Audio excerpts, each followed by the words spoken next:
Welcome, everybody. In the beginning, I would like to start with an announcement in both languages. You can watch us only in Polish in Zoom when you click the icon at the bottom with interpretation and there click into the Polish language, or you can watch us at the Facebook website of the European Commission. We are streamlining there in Polish.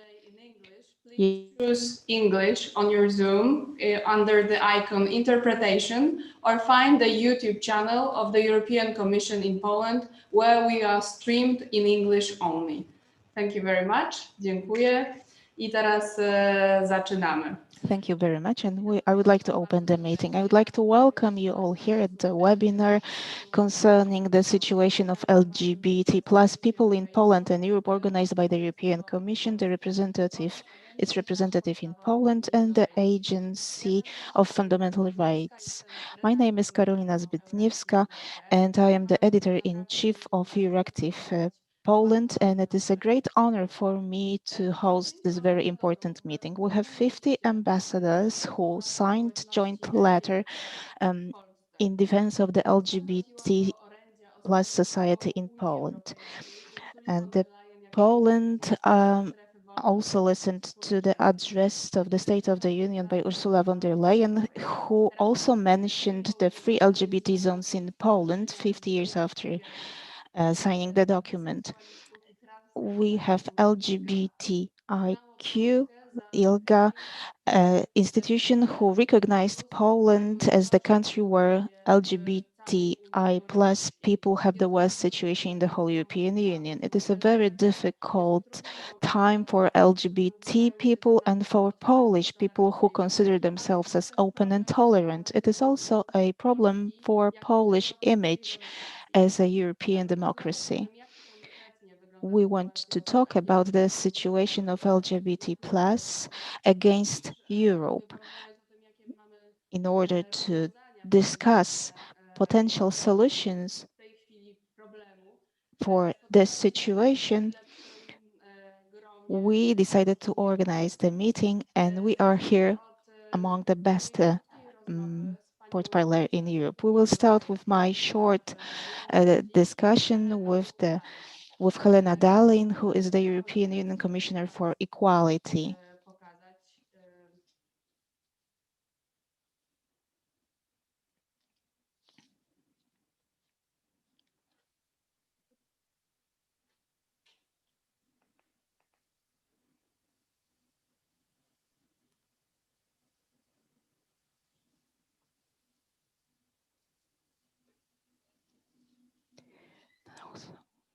Nie ma dźwięku.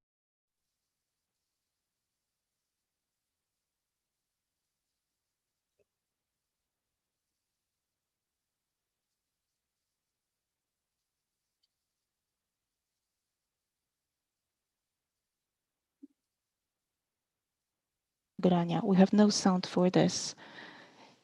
Jest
Dziękuję bardzo. Czy Thank mnie you słychać? very much. Can you hear me right now?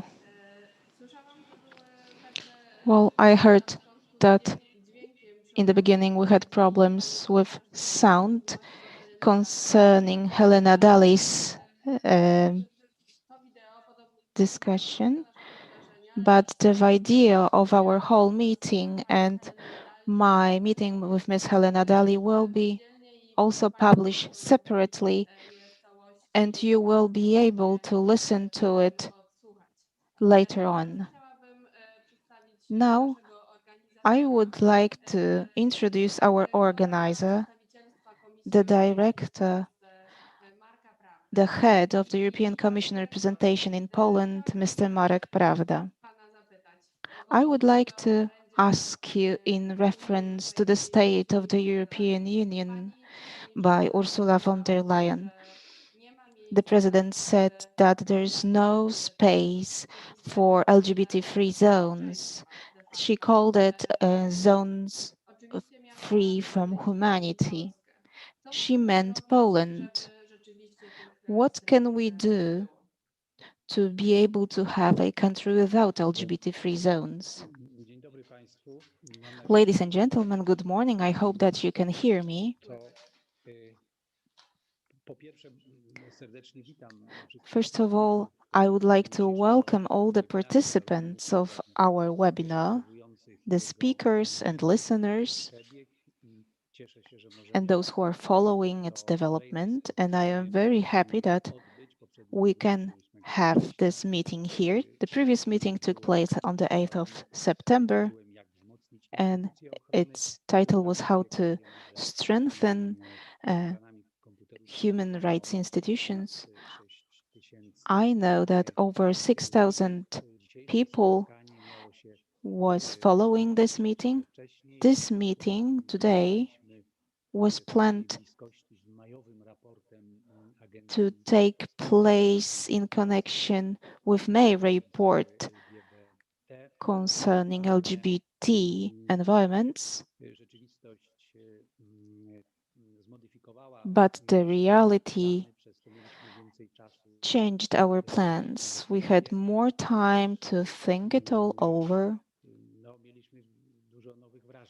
and we had several new events and impressions which sometimes we would like not to have. For example, the use of homophobia in presidential campaign here in Poland. I would like to share with you several comments on this subject, but first you asked for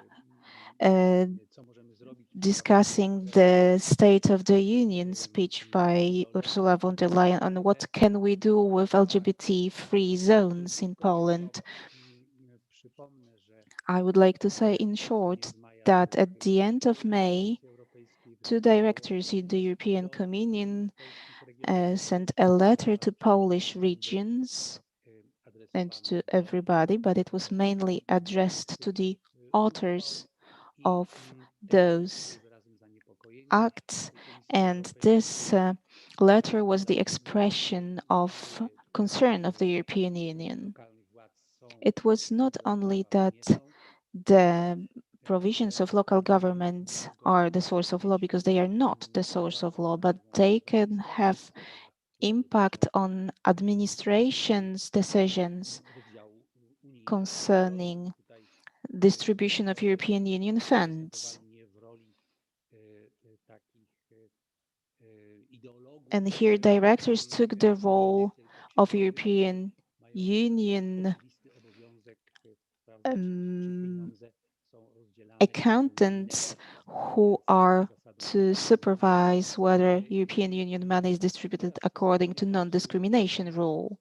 And now after this situation, at the end of September, there were answers from regions, and directors wrote a letter again asking for combating all the forms of discrimination. Right now, we are at the stage of programming a new budget, and we have to face a strong appeal for moving out of free LGBT zones. Voivodeships are the bodies who are executing the distribution of European Union means, and it is in contrast with non-discrimination rule that they adopt the LGBT-free zones.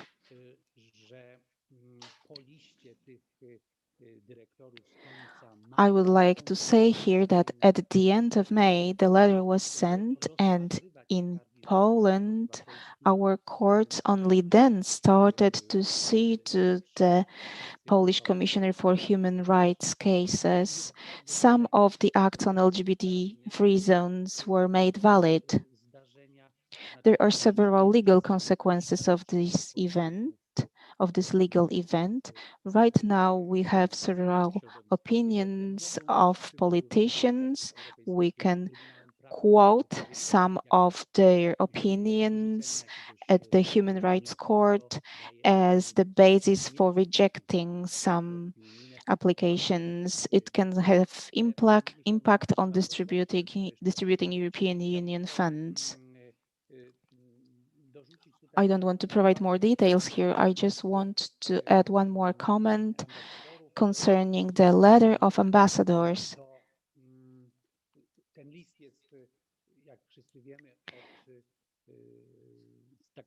As we all know, we have a practice since 2012, and the letter is quite reserved in its expression. It is published every year. It is an expression of solidarity with LGBT plus society and group. It is a symbolic support, increasing the awareness of the existence of such a problem. And today, the letter was the first in its history strong reaction to the situation. Ambassadors said that when they signed the letter, they can express their they can have expressed their grudge for post-colonial times, or they can express their concern for the situation of people in certain colonies, or that they accept or reject certain political correctness, seeing it or not as a new type of terror. It is one sort of interpretation of the letter. And then there is also a group of people in Poland who support LGBT people, but they do not want to talk too much about it because they believe that there is more damage from it than benefits. They believe that problems will solve themselves. They say that for the past tens of years we lived well, and they believe that the problem did not exist. So why should we change the situation? Why should we change it for worse? It is sort of a consolation that many people in Poland are fed up with this position I would call sober realism. I would like to share one more general comment concerning divisions in Polish society. Quite often we talk about this division as the mother of all tragedies. It's not true. We have the right to be different. We have the right even to conflicts, and the Polish political debate does not suffer from polarization. It suffers from infringement of procedural aspects of democracy. In short, the management of difference, the procedures for management of differences do not work. This is the comment I would like to add here. In the beginning, Karolina Zbytniewska talked about a difficult moment for many observers, for our neighbors. I would like to add that it is also a difficult moment for the friends of Poland abroad. Every year in September, I meet new ambassadors. They introduce themselves. We have these introductory meetings. And this year, I have to say that nearly all of them started our meetings with expressing the concern that damage was caused during the presidential campaign when homophobia was cynically used for political purposes. And this type of damage will be repaired for a long time. This is the thought, the comment I would like to add here. All those ambassadors admit that their country are not perfect either. Bad things happen in their countries, but the governing elites are often initiators of bad situation. Thank you very much for your attention. Thank you very much. And it is indeed true that both the authorities and the public media, at least in Poland, tend to become part of the problem rather than part of the solution. But thank you. We've heard the first very specific recommendation to all of us, not be realists only. Let's not accept evil. This is something we can all do. Thank you. And now I would like to hand over to the Polish Commissioner for Human Rights, Professor Adam Bodnar. I have a question to you. We have all heard that the President of the European Commission admonished Poland for bad treatment of LGBT plus people. Could you tell us about your perspective? What is their situation in Poland? Do we deserve to be admonished? And if yes, what can be Szanowni done? Państwo, chciałbym bardzo Ladies and serdecznie podziękować za gentlemen, I zaproszenie would na like to thank you dzisiejsze very much for seminarium. inviting me to this seminar. I chciałbym powiedzieć, And że I would also cenne like to jest say podejmowanie tego tematu przez how Agencję Praw Podstawowych valuable Unii it is Europejskiej oraz that przez Komisję Europejską, a Fundamental także Rights przez Agency of the organizacje European pozarządowe. Union, the I od European organizacji Commission, pozarządowych oraz and od a działaczy chciałbym number rozpocząć. of Wydaje mi non-government się, że organizations brakuje, take i up to this byłaby moja subject, rekomendacja, jedna z and wielu, this is actually what I brakuje would like to słów begin wsparcia, with. What poparcia is oraz missing reakcji, are words of support, kiedy of osoby response, and of zaangażowane w reaction działania to związane z situations walką when people z involved in rezolucjami dotyczącymi ideologii combat LGBT against są atakowane w the przestrzeni so-called publicznej. I nie mam LGBT na myśli oczywiście tylko i wyłącznie ideology całego declarations społeczeństwa are obywatelskiego, attacked ale in także public. nawet bardzo konkretne osoby, So które te the działania podejmują. civic Podam prosty society przykład. in Ostatnio Bart general sometimes Staszewski, który fail był to jednym z tych, react. w Let zasadzie me give you an dzięki example. którego Bart pomysłowi artystycznemu Staszewski, thanks to whose mogliśmy się artistic jakby idea, it zrozumieć was i trochę tak, possible myślę, że for us głębiej to pojąć, better na czym polegają, understand, jakie to mają takie understand more konsekwencje deeply społeczne te rezolucje przeciwko the ideologii social LGBT. Bart Staszewski jest w consequences zasadzie of osobą, która jest these wskazywana z imienia i anti-LGBT nazwiska plus jako ten, który declarations are. rzekomo tworzy jakąś And now fałszywą Bart rzeczywistość i jako Staszewski ten, który jest is w ogóle winny całemu zamieszaniu. being referred Ja to nie mam as the przekonania, czy on person jest who's to wystarczająco przez nas blame wszystkich for broniony. all the Czy commotion that on, follows. And I czy te don't wszystkie feel kampanie that we nienawiści, have które są w stosunku do niego defended Bart urządzane. I w Staszewski zasadzie sytuacja, w enough. której After this istnieje zagrożenie campaign wręcz of dla jego hatred, zdrowia i życia, czy after ona a jest situation which wystarczająco poses a risk to his health and life, napiętnowana i czy I'm on not ma od nas sure wszystkich of wystarczające we are wsparcie. supporting Ale him oczywiście to nie jest tylko Bart enough. Staszewski, ale w ogóle But of wszystkie course, it is not osoby, only które about działają Bart na rzecz Staszewski, but also poszanowania praw all osób other people who are LGBT, active in defending the starają rights się of teraz the kimś w LGBT plus rodzaju wrogów community. publicznych. These people Przecież to tend są to regularne be kampanie nienawiści mentioned, tend urządzane to be przez referred to as the public media enemy. There are real prorządowe, hate campaigns przez telewizję organized in publiczną i pro-government przez media polityków, and którzy są public związani z television, opozycją and rządzącą. To są kampanie związane, including by w których pojawiają się politicians słowa linked to the pozbawiające governing wręcz party. człowieczeństwa These osoby campaigns, they are zaangażowane sometimes even na rzecz walki o dehumanizing, prawa osób and they try to homoseksualnych, dehumanize biseksualnych i activists who transpłciowych. defend the Wydaje mi się, że o tym rights powinniśmy of pamiętać, bo LGBT plus możemy people. różne And we must rzeczy not forget it, robić, because ale there is a lot of jak things we can zapomnimy o do. tych, którzy są But if we forget about na tym individuals, poziomie krajowym, którzy about the people angażują who się are w obronę active in our praw, country, who are to very committed to to za defending chwilę nie these będzie komu rights, w ogóle then się tymi very soon prawami there will zajmować. be Także to no more wzmocnienie people to indywidualne, fight for wzmocnienie these rights. organizacyjne So these jest niezwykle individual ważne.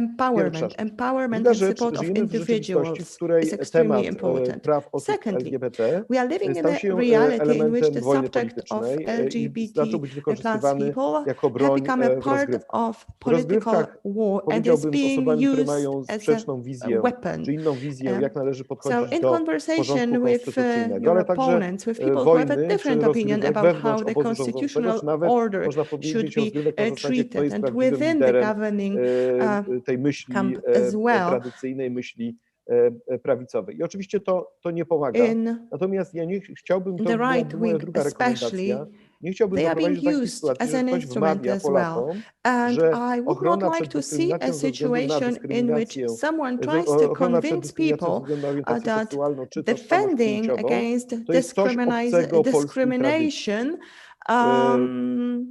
is Zakaz, not a part karanie of the za Polish praktyki tradition. homoseksualne zostało zniesione w Polsce w Punishing latach for 30. homosexuality W latach has 60. i been abolished 70. in mieliśmy Poland rozwój in orzecznictwa the sądowego 30s, in pozwalającego the na dokonywanie 50s, korekty płci and i to orzecznictwo do dzisiaj przetrwało. 70s. The practice has Zakaz changed as dyskryminacji ze well. względu na orientację seksualną wynika z Ban on artykułu 32 discrimination, Konstytucji, of wynika course, z stems kilku from polskich Article ustaw, 39 of the szczególnie Polish kodeksu pracy. constitution Nie dajmy and a sobie wmówić, number że to jest of coś other obcego polskiej acts tradycji, of z polskiej secondary law. myśli So prawnej, ponieważ let's not jeżeli allow damy anyone sobie to tak convince mówić, no us to that this wtedy is not a part będziemy of Polish wchodzili zupełnie w tradition, ten because dyskurs, if który we do, proponują then we will become a part of this zwolennicy discourse, a part tego typu of the właśnie discourse offered by the myślenia, że rzekomo proponents of polski this way system of prawny jest thinking, trwale związany that z chrześcijańskimi apparently wartościami the i że Polish te legal chrześcijańskie system wartości should be są permanently linked to sprzeczne Christian z values, zasadą and that claim niedyskryminacji ze względu na orientację seksualną. To jest moim zdaniem fałsz Christian values intelektualny go i z tym fałszem against the powinniśmy walczyć. non-discrimination. This Trzecia is something rzecz we should fight against. to Thirdly, bardzo ważne jest, żeby teraz przyjrzeć się tym it is sprawom, które very toczą się important to przed take a Europejskim Trybunałem Praw closer Człowieka. Trybunał look wreszcie po wielu to latach the cases that zakomunikował are sprawy in dotyczące front of the nieuznawania court związków right partnerskich. now. W tych sprawach będę w ciągu najbliższych The dni przedstawiał practices stanowiska preventing the Biura Rzecznika Praw registration Obywatelskich od of pierwszego civil sądu. Wiem, partnerships że polskie is organizacje being pozarządowe też to challenged by czynią. the court I right zachęcałbym now. I know różne that inne the organizacje non-government międzynarodowe, żeby organizacje pozarządowe organizations in szczególnie, Poland żeby have been fighting występowały z for it wnioskami for o a long time, and przygotowanie I will opinii przyjaciela encourage sądu. them To jest even ważna, more to są ważne to sprawy share i their one mogą expertise, dawać taką to przestrzeń do zupełnie publish, innej to write dyskusji na reports, temat so that we can poszanowania materially praw osób create a new space for discussion LGBT about respecting the w rights of Polsce i tej procedury LGBT strasburskiej plus nie powinniśmy people, lekceważyć, a and we must jednocześnie nie not powinniśmy wymagać od neglect and Trybunału, że take it skoro zajęło lightly mu what's aż happening 8 in lat Strasbourg. samo zakomunikowanie It skarg, took to the może teraz court łaskawie 8 Trybunał by years przynajmniej w miarę szybko to zorganizował respond to these rozprawę, claims, a but następnie I wydał hope wyrok. that I now wreszcie the process ostatnia will speed kwestia up and we will see uchwały very clear lokalne statements from dotyczące the stref court. And Now LGBT. about the local Uchwały dotyczące resolutions ideologii LGBT. with Ja regard to osobiście nie the lubię so-called używania pojęcia declarations strefa against wolna od LGBT, ponieważ moim zdaniem to jest skrót ideology. myślowy, I don't i like który the faktycznie abbreviation wprowadzać that is może often used in the trochę, media, może nie tyle w błąd, ale LGBT-free który może dawać zones, łatwe because maybe it is argumenty not przeciwnikom do ręki. misleading, but Mówmy o tym, it is że na actually szczeblu an easy samorządowym weapon that we put przyjmowane in the są hands przez of our oficjalne władze opponents. No, samorządowe let's różnych szczebli, bo to są say władze gmin, very powiatu, ale clearly także and precisely województwa, that on many uchwały, different które levels, zakazują central and jakichkolwiek local, działań resolutions are bądź being passed które mogłyby that się odnosić do prohibit praw osób any LGBT. I tutaj activity pierwsza rzecz. that could Chciałbym strengthen podkreślić, że and moim protect the zdaniem te rights of uchwały LGBT mają people. In skutek my prawny. opinion, these I jeżeli ja resolutions czytam do wywiad z have Wierą a legal Jourową, effect. wiceprzewodniczącą And Komisji if I read Europejskiej, an interview która with mówi, Vera że Jourova, Vice President of the European uchwały te Commission, mają who says charakter that these polityczny resolutions are i w związku z tym Komisja niewiele political może in zrobić poza nature, tymi działaniami that's why not dotyczącymi much can be finansów, done. to trochę mam With the wrażenie, że być może exception to of jest skrót some myślowy, ale to financial jest troszeczkę measures, też podważanie I do pracy, którą believe wykonało moje that biuro maybe it w is an ciągu ostatniego roku, a oversimplification mianowicie that challenges składania the work of my skarg do office from the sądów last few years administracyjnych, w których to when skargach we stwierdziliśmy, raised że complaints te uchwały właśnie nie są tylko i and when we wyłącznie sued polityczne, tylko mają konkretne skutki prawne z in punktu widzenia the strefy zatrudnienia, administrative strefy dostępu do courts against these finansowania, resolutions dostępu do, because można powiedzieć, they przestrzeni have very publicznej clear effects. They i różnych, reduce the access to różnego financing, rodzaju to wsparcia, które public może być space, oferowane to przez other forms wspólnotę of lokalną, a support w przypadku in przyjęcia takiej local uchwały jest to communities. If such wykluczone a w resolution it stosunku is do czy to passed, organizacji, czy osób, które w it has jakikolwiek sposób mogą się legal kojarzyć, czy podejmować effects tematy związane z osobami LGBT. Postawmy and sobie they jeden clearly prosty reduce the przykład. Czy rights of jeżeli LGBT plus weźmiemy people. jakąś organizację, która For w example, danej if we gminie, gdzie have została some sort przyjęta of rezolucja organization LGBT, and in a given przeciwko commune we have ideologii the LGBT, LGBT chciałaby zorganizować resolution, na przykład and konferencję this commune would albo like to seminarium, organize albo a spotkanie conference or w a bibliotece seminar of a publicznej, to czy meeting ta in a organizacja public mogłaby to library, zrobić, czy can też this nie? No, nie ma organization do wątpliwości, it że or ta not? uchwała byłaby temu przeciwna Well, i this że właśnie ze resolution względu na would to, be że against podejmujemy that, temat and związany z ochroną praw osób because LGBT, we z tych talk powodów nie dałoby about rady protecting takiego spotkania zorganizować. LGBT Czy wyobraźmy sobie, community, że we would nauczyciel not be able to matematyki organize such a zatrudniany przez meeting. władze Let's lokalne, no bo szkoły imagine that podlegają a władzom teacher lokalnym, of dokonuje mathematics coming out. To czy employed go z by tego the tytułu community, by spotkałyby the commune, konsekwencje, and he czy is też making a wszyscy, coming bo to out, uznali, would że he have super some świetnie, nie ma consequences, or problemu i maybe all of the obowiązuje people would zakaz decide that it's dyskryminacji ze great and względu we na have orientację seksualną w non-discrimination miejscu pracy. To rule mam wrażenie, że according to byłby problem. non-discrimination at I na tym workplace. I polegają te have the skutki impression prawne. that One we nie would są have a problem. bezpośrednie, ale one są pośrednie i dlatego cieszę się, We że te have 4 sądy direct administracyjne to zauważyły consequences, i doprowadziły do and uchylenia tych uchwał. Żałuję, że kilka the innych sądów court uznało, że noticed that, w takiej and sytuacji it Rzecznik Praw led to Obywatelskich nie ma legitymacji i że nie noticing podjęły it, się and therefore tego, they decided nie that the podjęły Polish się Commissioner of rozpatrzenia Human tej Rights kwestii. Ale teraz przechodzę do już ostatniej has kwestii. some Szanowni voice in Państwo, it, ja z and courts Państwem decided rozmawiam to see tutaj to those jeszcze issues. jako Ladies and urzędujący Rzecznik gentlemen, Praw Obywatelskich. I am 20 here as października the odbędzie się Polish rozprawa przed Commissioner for Human Trybunałem Rights. Konstytucyjnym, która In dotyczy October, we statusu are osoby going to pełniącej have urząd a rzecznika, która case wykonuje te zadania na at podstawie the ustawy do Court czasu for powołania Human nowego Rights rzecznika. To jest część polskiej for an tradycji konstytucyjnej, zawsze tak ombudsman było, nikt tego until the wcześniej nie moment when a new kwestionował. ombudsman will be Natomiast jeżeli selected by in się tak Poland, it has zdarzyło, always been like że this. But Trybunał Konstytucyjny if orzeknie, the że od Constitutional 20 Court października, że nie mogę decides wykonywać in dalej October swoich that I am not zadań, no able to to ja nie bardzo będę miał perform my podstawę prawną duties, do I prowadzenia will not have a legal Biura basis Rzecznika Praw for Obywatelskich. Nie heading wiadomo tak the naprawdę, co się stanie z Polish biurem i kto Commissioner będzie for wtedy Human mógł Rights Office, and dalej we do się not tymi know what will tematami happen with zajmować the i kto office będzie and who will mógł, be able to talk kto, about i it, czy nie zostanie być może powołana osoba pełniąca and obowiązki the Rzecznika person, Praw Obywatelskich i w ten sposób the new w person, the istocie zostanie new Commissioner ominięta for Human Rights kompetencja Sejmu i Senatu will not do be appointed, wyboru and nowego the Rzecznika Praw Obywatelskich. Parliament, Dlaczego to jest Polish istotne? Ponieważ Parliament Rzecznik Praw competences will Obywatelskich be avoided. pełni funkcję But the Equality Body, czyli Commissioner organu for do Human spraw Rights has the równości, function czyli ma of powierzone zadania wynikające equality z body. dyrektyw It has the antydyskryminacyjnych rights coming from unijnych. I w tej sytuacji anti-discriminatory rules, oczekiwałbym, że Komisja and Europejska jako organ, który the jest European zainteresowany i Commission here, monitoruje at least I sytuację would w Polsce, expect it, wyrazi swoje stanowisko will na ten temat. Jak do tej pory have takiego its position stanowiska on the nie subject. zauważyłem ze strony Komisji Europejskiej, podczas gdy zdążyła się już I wypowiedzieć didn't Komisja notice Wenecka, ECRI, this zdążyła at the się positions, but wypowiedzieć, the wczoraj została Venetian przygotowana Commission opinia was able OBWE. to I express mówię its to o tym opinion on dlatego, it. ponieważ to, że And następstwa OECD 20 also expressed its października commission, mogą and I'm mieć talking oczywiście about it skutek because także in z punktu October the widzenia tych decision wszystkich taken spraw, by które court can prowadzi also Biuro have the Rzecznika Praw consequence Obywatelskich, for tych all the wszystkich spraw, issues które managed dotyczą by między the innymi Office of the ochrony praw Commissioner for osób Human Rights in Poland, LGBT among i korzystam z tej okazji, żeby issues na for forum protecting publicznym LGBT community. przypomnieć Therefore, Komisji I Europejskiej, benefit jakie from są the zadania possibility of Komisji związane z being here in wykonywaniem this zadań meeting to w odniesieniu remind do the tak zwanych European Equality Commission of Matters. its Bardzo obligations serdecznie concerning Państwu dziękuję. equality Dziękuję za rights in given możliwość zabrania countries. głosu. Będę z Thank Państwem you jeszcze very przez much for 20 the minut, bo o possibility of 11 mam z participating in kolei this meeting. I will be webinar here z for siecią about 10 organizacji or właśnie 15 Equality minutes Buddies, because czyli z later on siecią I am going to have a Equity. webinar with Bardzo the serdecznie dziękuję za uwagę. Equity Network. Thank you very much. Dziękuję Panie Rzeczniku. Komisja Europejska została Thank you very much. So you've called,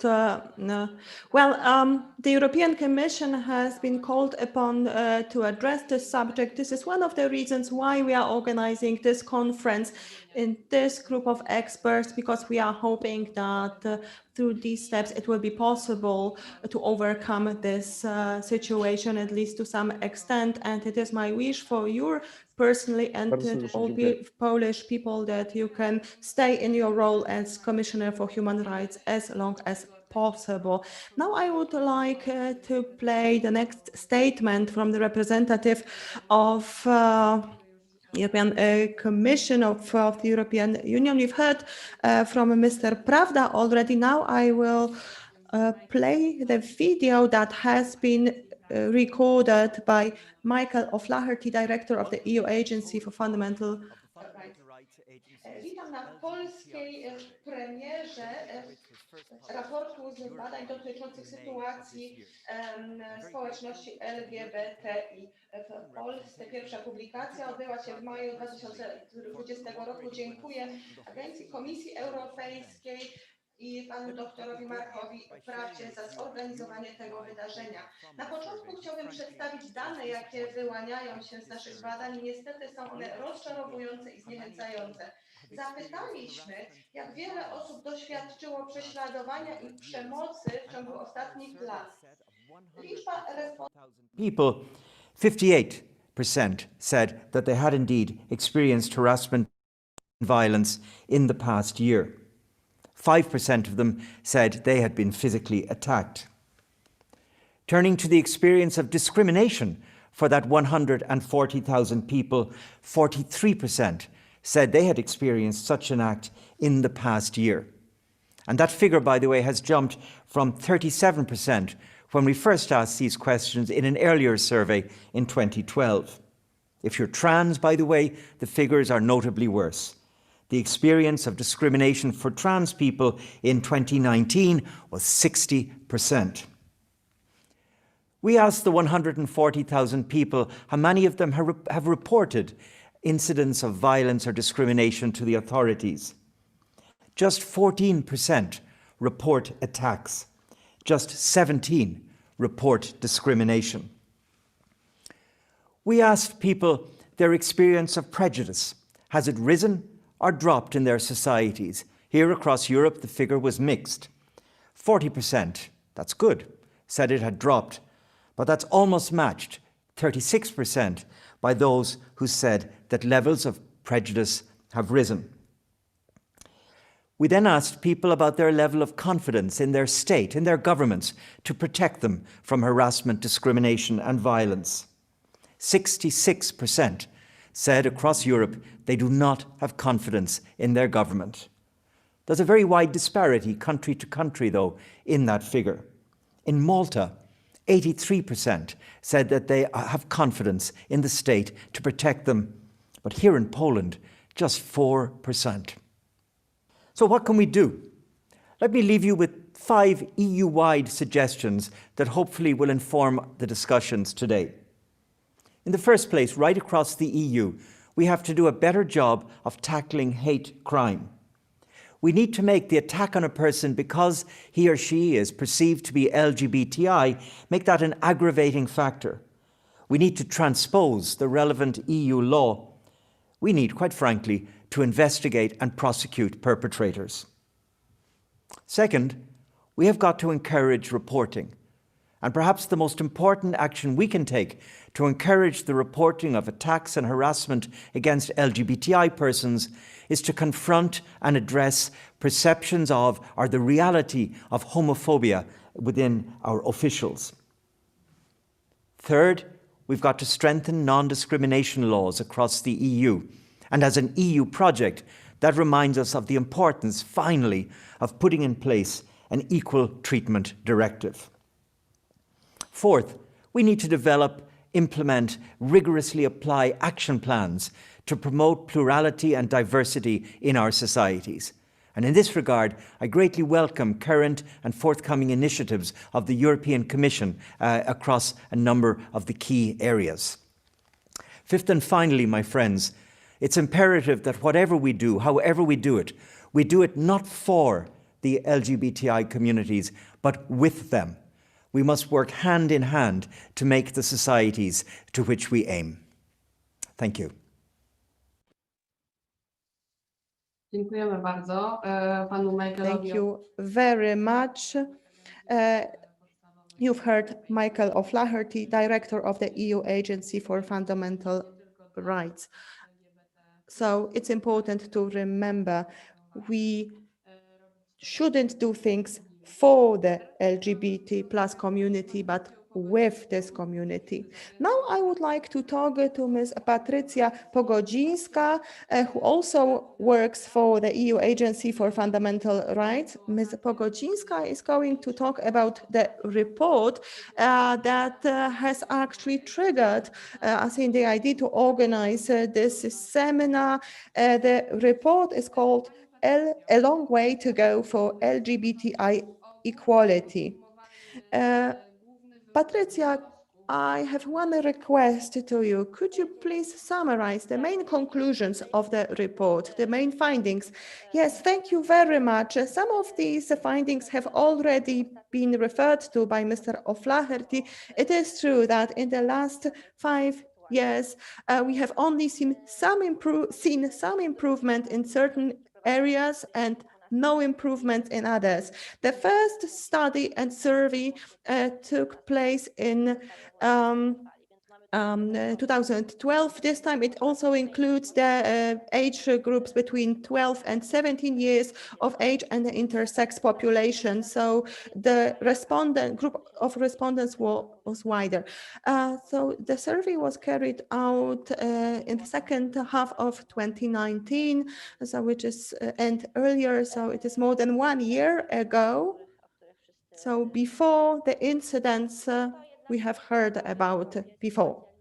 But in general, we have to say that the situation in the European Union is not perfect. We've seen many cases of harassment and discrimination. And it is also true, as the director said, every 1 person in 4 does not decide to report such incidents to the authorities. It has also been said that there are great discrepancies between individual countries. More than 70% of people in Malta or in Ireland say that the society is very tolerant. In Poland is the opposite. When we look at new findings, the situation of youth, because this time we also included the age group of 15 to 17. LGBTI community between 15 and 17 years of age tend to be discriminated and harassed more frequently than older ones. However, they also report that people are more willing to defend them. Half of them said that someone tried to support them. For people aged 18 to 24, this percentage is lower. Only 30% report that they receive support, and older respondents say only 7% say that people want to help them and support them. So it drops with age. 47%, so almost half of the young respondents said that in their schools, the LGBTI community and topics connected to them and the problems were addressed in school. However, it was not always done in optimal way. Most of them reported some negative comments in their schools, comments made against people, members of the LGBTI community. Two-thirds of the respondents experienced negative comments with regard to their own person. One-third report that it happens frequently, especially homosexual men and intersex persons are attacked more frequently than other groups. Thank you very much for your answer to the first question. And before I ask the second one, I hear comments and there are questions whether it will be possible to read the results of the report. Yes, of course, we will make it available to all our guests, but it also go to our social media sites. We will publish links to the report. And also after this summary, after this seminar, sorry, we will send a summary of the results for Poland specifically.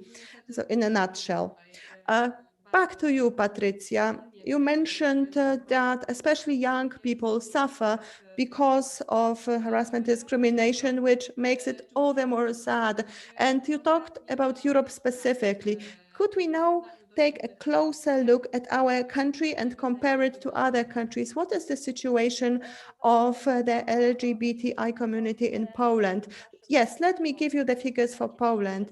14,000 people from Poland took part in the survey, and unfortunately, the results in Poland were really unsettling. 15% of respondents experienced a brutal attack in the last 5 years. So this is a few percent more than European average. Half of the respondents sometimes or always avoid certain places out of fear of harassment. For the EU average is 1/3. Great majority, as much as 83%, sometimes or always avoid holding the hand of their same-sex partner. It is 60% for the entire EU. Also, a lot of people, the very high percentage of respondents who experienced a brutal attack did not report it to the police because they were afraid. In Poland, it is 40%. The EU average is 25%. As regards these respondents who have no confidence in the government to protect them from discrimination, 96% do not have that confidence in Poland. In the European Union, it is slightly less than 2/3. 85% of the respondents also say that politicians and their debates are to blame for the increase in discrimination and prejudice.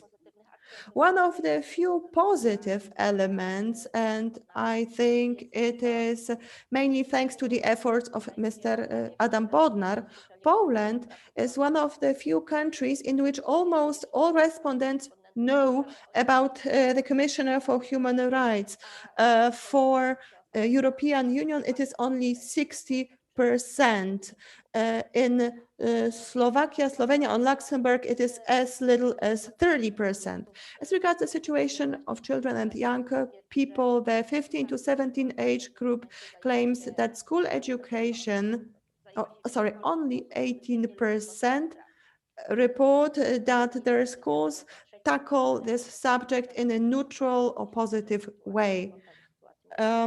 In the European Union, it is 33%, so it is slightly more, but it is still not enough. Now, let us focus on the level of satisfaction with own life of the LGBTI community.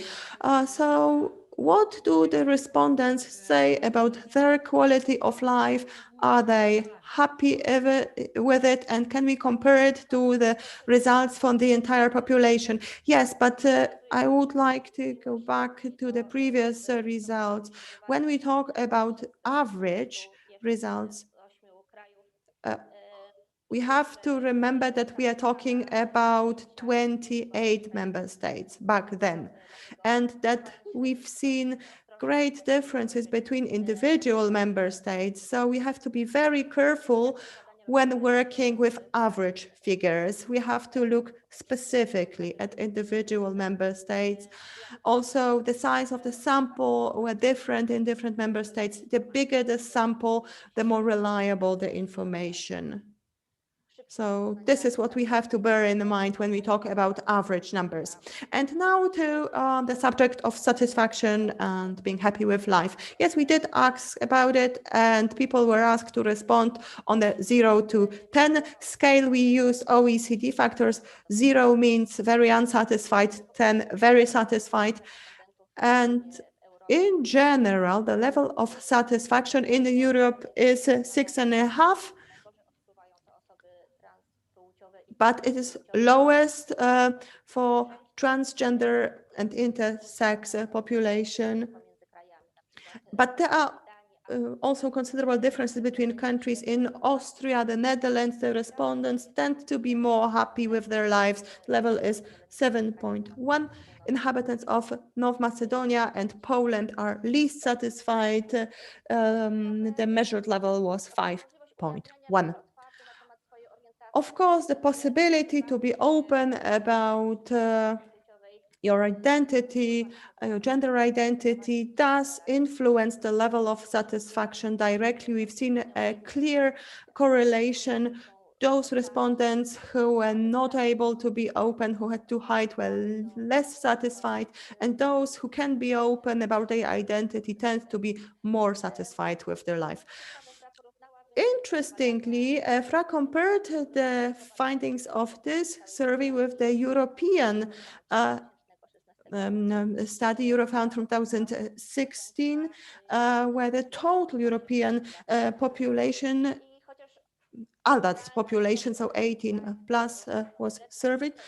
LGBTI population is in general in Europe less satisfied with their life than the population, but the difference is not drastic, between 6.5, 6.8 percentage points. In Bulgaria, the Czech Republic, in Greece, they tend to be more satisfied. In Poland, however, they are least satisfied, much less than in other countries. And also here we've seen the biggest difference in comparison with the general population. So our respondents, LGBTI people 5.8, and for the white population 6.8.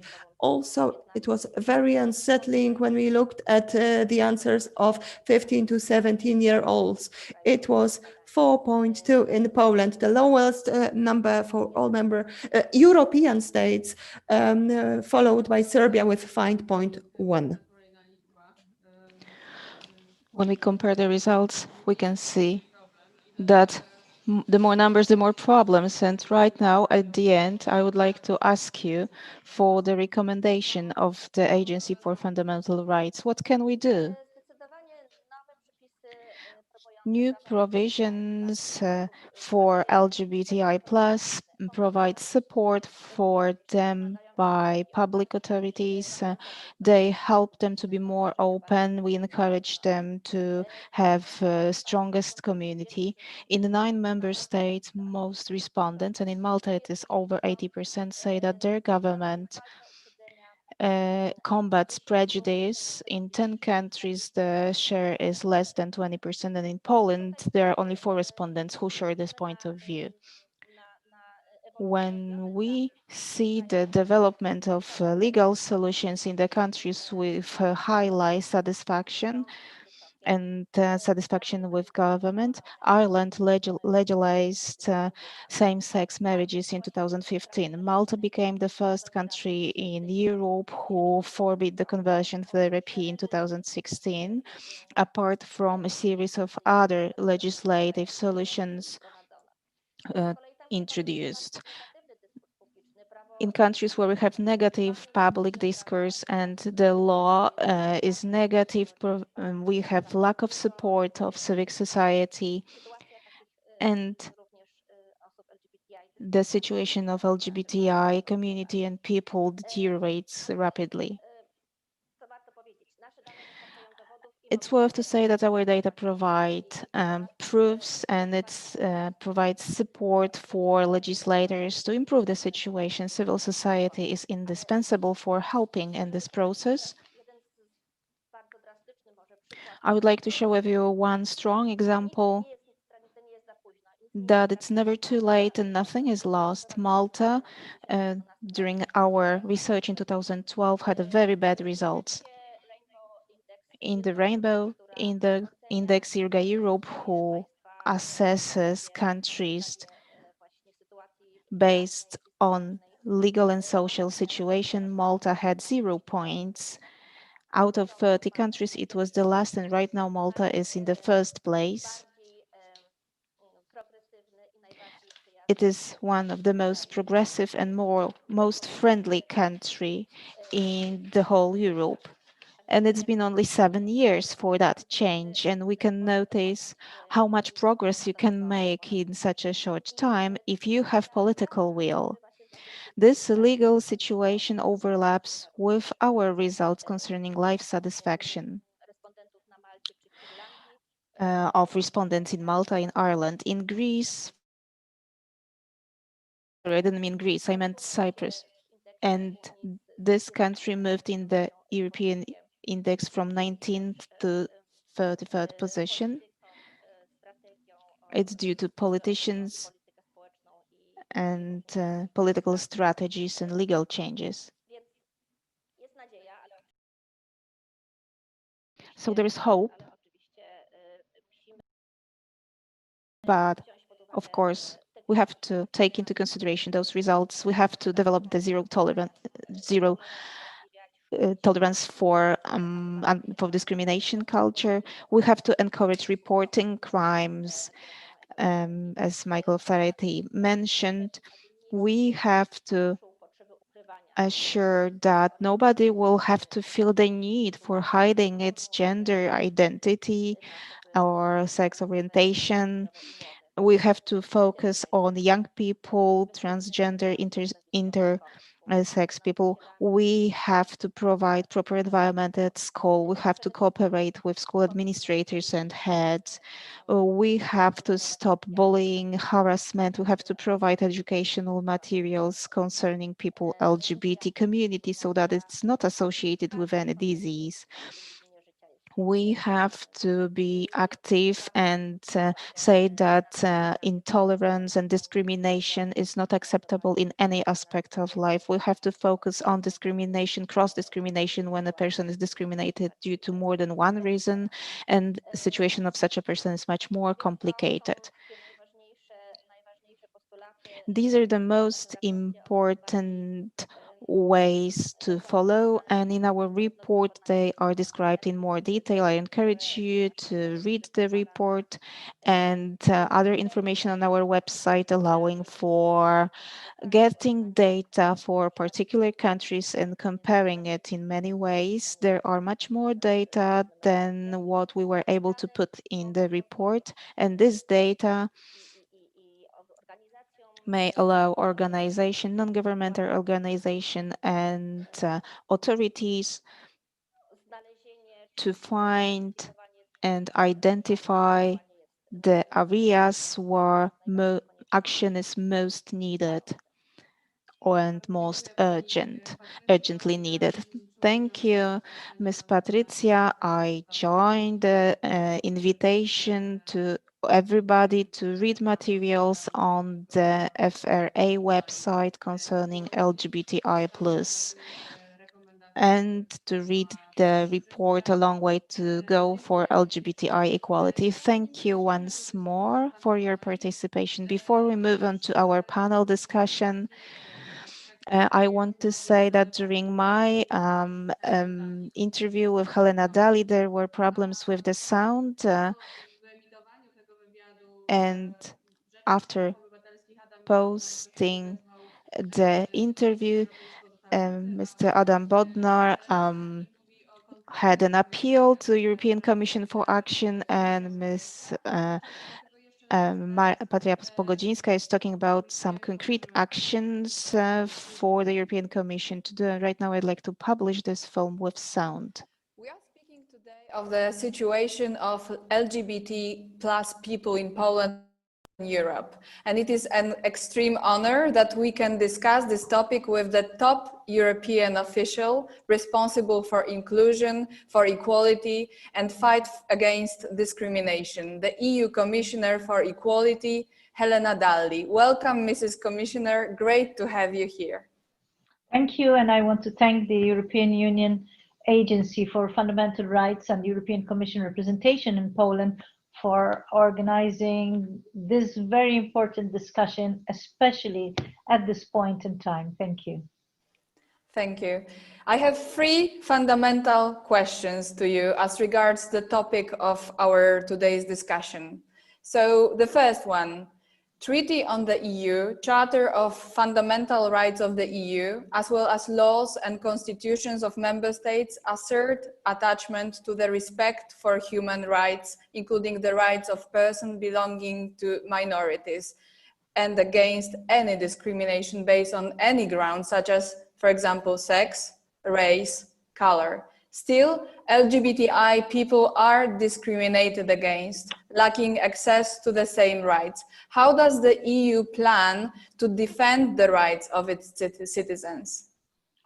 Well, both the EU and the member states carried out important work to ensure that we live up to the fundamental values upon which the EU is built and which all the member states share.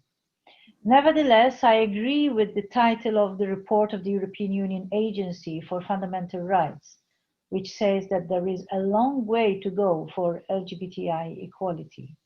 We know that 43% of LGBTI people felt discriminated against in 2019 in all areas of the survey they were asked about. So this is 6% more than in 2012. To ensure equality for all citizens, the European Commission will adopt an LGBTIQ plus equality strategy, which will aim to address, in particular, the results of the LGBTI survey. Mm-hmm. Great to know that. So following up on this, additionally, the President of the European Commission, Ursula von der Leyen, mentioned in her State of the European Union address that LGBTQI free zones that we have in some communes in Poland are humanity free zones, and they should have no place in our union.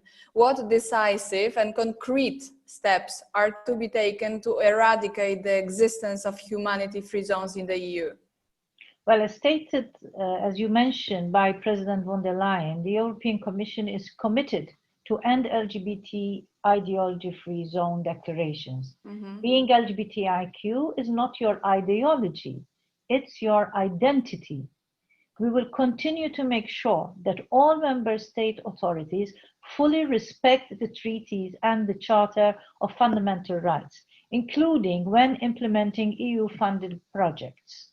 At the same time, I will work to build an open dialogue with my Polish counterparts to end the climate of growing hostility and attacks against LGBTI people in Poland. And finally, also, of course, in the same topic, how is the European Union planning to push for mutual recognition of family relations in the EU so that, again quoting Ursula von der Leyen's State of the Union address, if you are a parent in one country, you are also a parent in every country? Indeed, in her State of the Union speech, President von der Leyen announced that the Commission will push for mutual recognition of family relations in the EU. When rainbow parents travel or move to other member states, there is sometimes a risk of LGBTIQ parents' links to their children or to one another being severed. This may have an impact on the rights of the children, as enshrined in the Charter of Fundamental Rights of the European Union. Such lack of mutual recognition can complicate building up a daily life in another member state and can increase the risk for children of becoming targets of discrimination or even bullying. The President and I want to address this to ensure that we truly live up to our freedoms and ensure that we call all love who we want and be who we want to be. The next step is the upcoming LGBTIQ equality strategy for the period 2020-2025, foreseen for adoption in November, when I will present more details on this specific initiative. Thank you. So we are all looking forward to that. Thank you, Mrs. Commissioner, for these answers. And I wish you and us Europeans good luck with streamlining the extremely important EU plans that you have just discussed with me. Thank you very much for being here with us. Thank you for inviting me.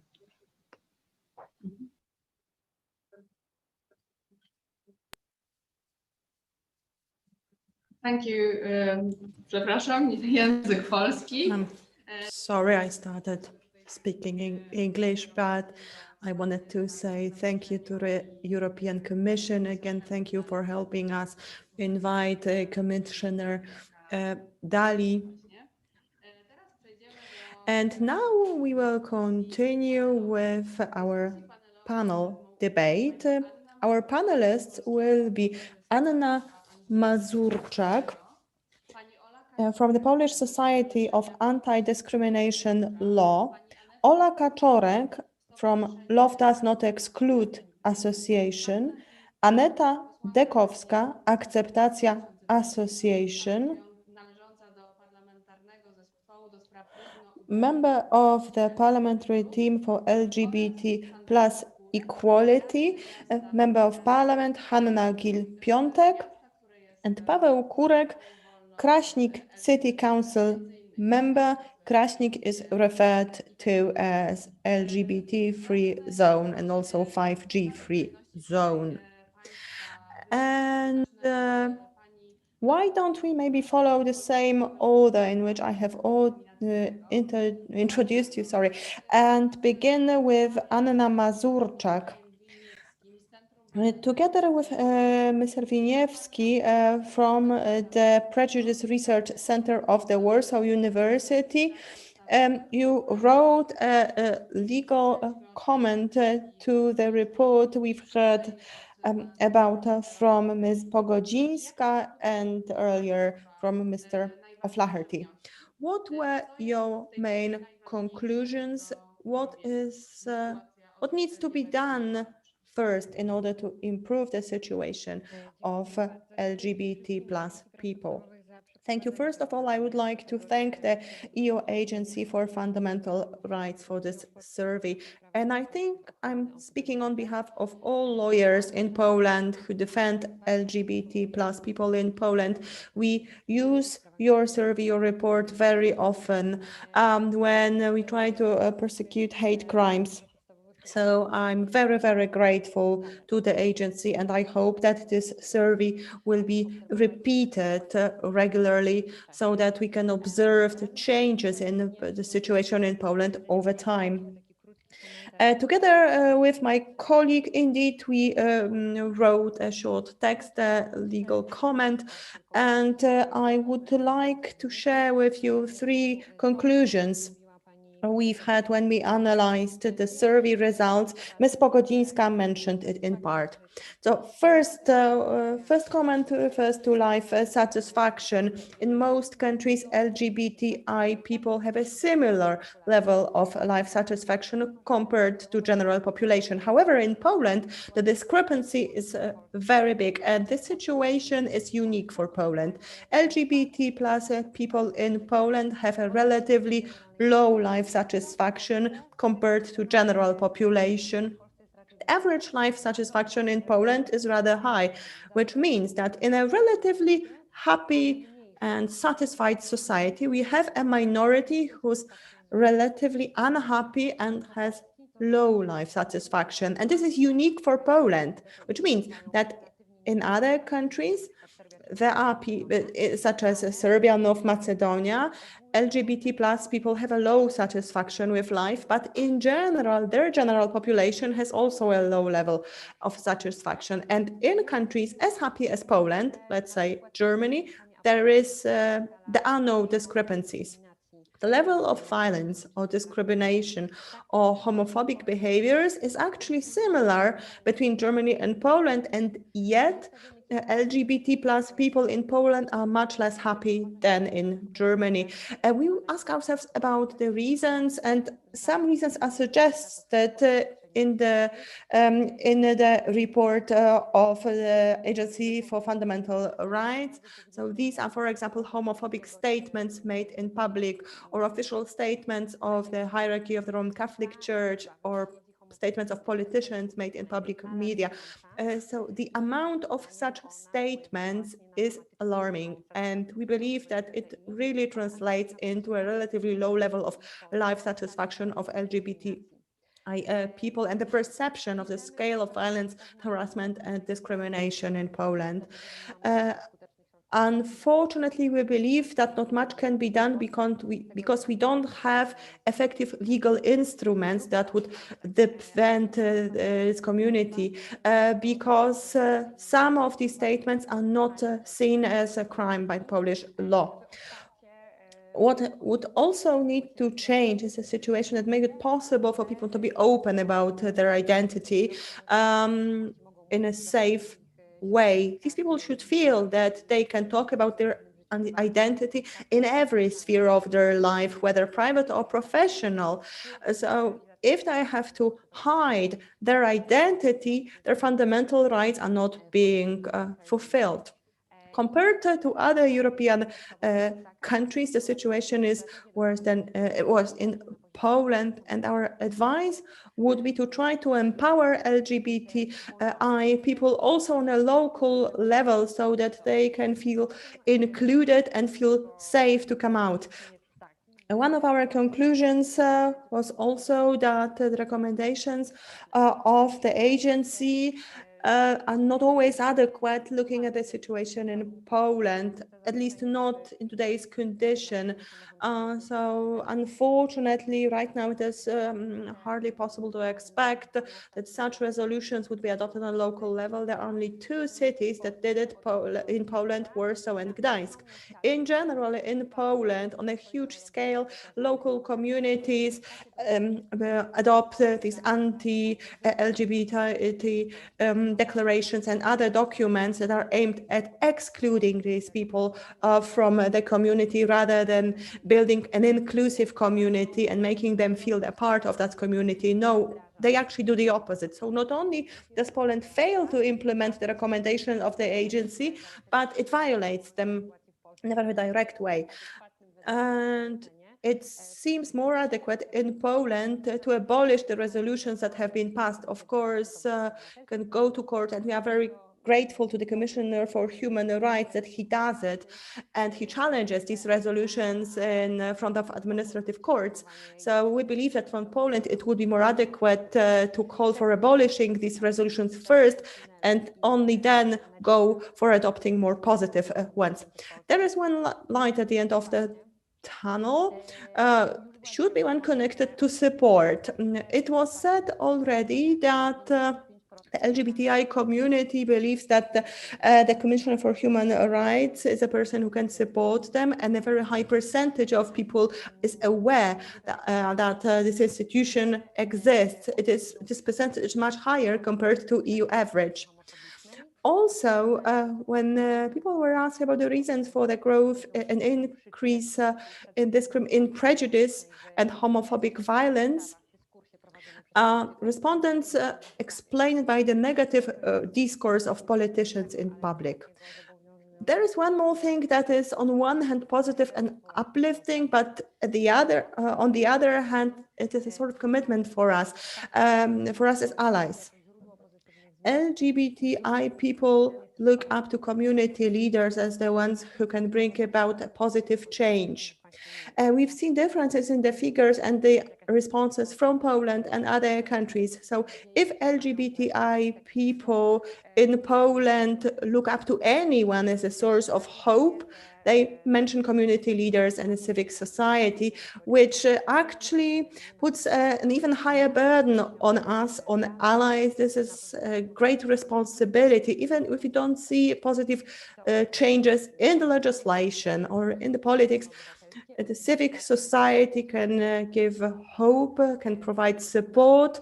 Now this is what we see in the answers of the LGBTI people in Poland. For me, it is additional motivator. Thank you very much. Before I hand over to the next panelist, I would like to address our audience, those of you who are listening to us on Zoom, YouTube, or Facebook. If you have any questions, feel free to ask them anytime in comments or in the Q&A section of the Zoom platform. I will read them all and try to ask at least some of them to our panelists. So if you have answers to Anna Gil Piątek, make sure to ask them early because she will have to leave us at 11:30 sharp. But before I hand over to Ms. Gil Piątek, I have a question to Olga Kaczorek from Love Does Not Exclude Association. We have talked about reports, surveys, life satisfaction, and the general situation of LGBTI people, and we've been doing that in quite abstract terms. So I would like to ask you specifically about the experiences of individuals who are represented by your association. What is this situation really like? What is it like for you and other members of the association? Thank you very much for inviting me.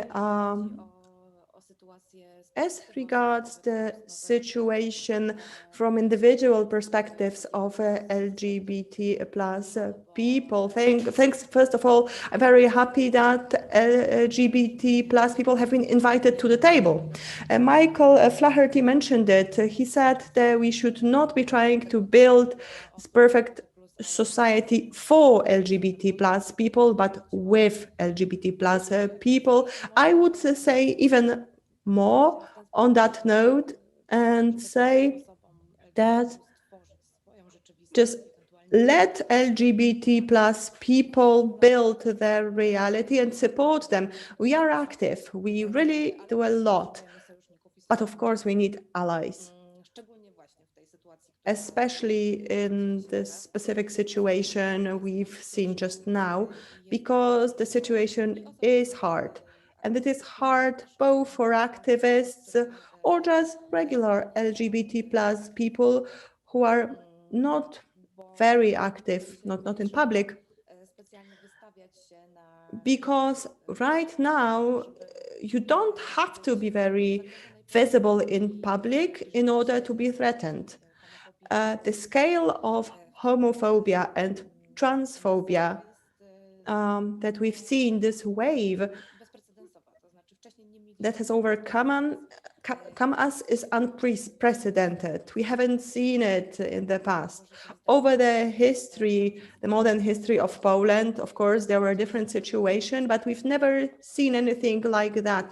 This open homophobia. In the past, homophobia was more about not speaking about us, about trying to wipe us out from the public sphere. And now we are directly targeted by these political attacks. Yes, there is a considerable problem, and I've seen it reflected in the report. The main problem is connected to confidence in public authorities. Only 4 people in Poland are convinced that the Polish state can protect them and can make them feel safe. This is actually horrifying, and at the same time, I'm not surprised. The survey was carried out in 2019, so between the July incidents in Warsaw, which was a breakthrough moment right after the presidential election, and the police arrested members of demonstrations from the street on a huge scale, and horrible incidents. So I believe that since then, the level of confidence may have dropped even more. The problem we have in the organization is that on the one hand, we would like to see crime motivated by prejudice against LGBT plus people are reported. Because if they are reported, we have a hard argument when we go and talk to the media, to politicians, etc. On the other hand, however, we know what's happening in police stations. We know what can happen to LGBT plus people who actually go to the police and say that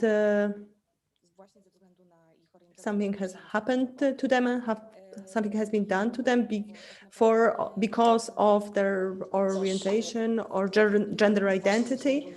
And it is a very hard situation because on the one hand, we need them to do it because we need statistics. On the other hand, it is a direct risk to their health and safety.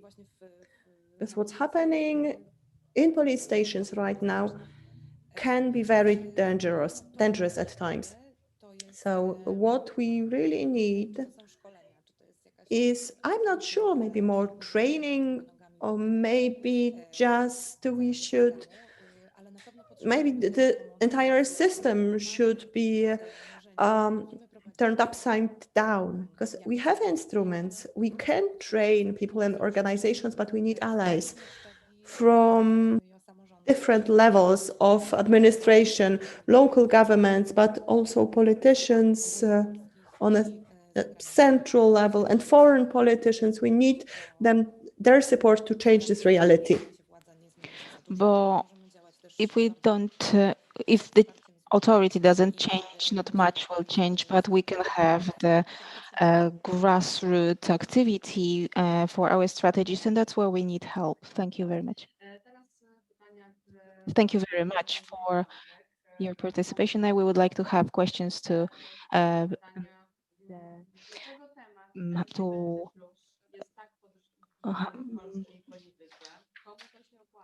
to Member of the Parliament Hanna Gill-Piątek. Why LGBT plus subject is so heated up in the policy and LGBT plus free zones? What can Europe do to eradicate those zones, in your opinion? First of all, I'd like to ask whether you can hear me well. Yes. Thank you very much for inviting me to this discussion. And thank you very much for the fact that the area of LGBT rights is in the center of attention of the European Commission. I've heard that you promote some concrete actions which will be very useful in our Polish reality. I am a member of the parliament of the first term. In the parliament, I belong to the group for LGBT plus equality. This team has met 3 times and its work was interrupted by the pandemics because all the works in the Polish parliament are suspended. We can meet out of the parliament, and the last meeting of this team took place in February. However, it doesn't mean that the activities of the people belonging to this team, the member of the parliament Krzysztof Śmieszek is the head of this group, and all those people are still working. The members and the group managing this LGBT plus equality group are still working. To sum up the history and to sum up our meeting here, before the team was convened and before we entered the parliament, there was a certain situation. Right now in the Polish parliament, we are three people who are a bit out of it. One of the three people. Our presence in media has a certain counter-reaction by the governing group. The people, LGBT plus community right now is in the center of attention in Poland and in Europe. Previously, the attention was incidental. It is a little bit like in Kraśnik right now. Some people were laughing, some people were concerned on, and then one activist turned, he initiated to create the map of hatred, and he made us aware how many zones there are in Poland and how many discriminations on different levels of politics are there. There is a large share of anti-LGBT zones. This is the working name for it. Sometimes people adopt the so-called family card. Well, we might say that on surface it does not have any provisions, discriminative provisions, but it creates an atmosphere which is hostile for LGBT plus community and people. I am professionally interested in cities. I am the head for the parliamentary group for cities, and I am well aware that European Union funds have guidelines for equal treatment. And together with members of the management board for the group for LGBT plus equality, with Ms. Anna Żukowska, member of the parliament, already on the 11th February, we went to press and say that self-governments may have problems with new competitions for European Union funds. And when we adopt such guidelines, because these are horizontal policy guidelines concerning certain area of life, right? And here we have tolerance and social coexistence.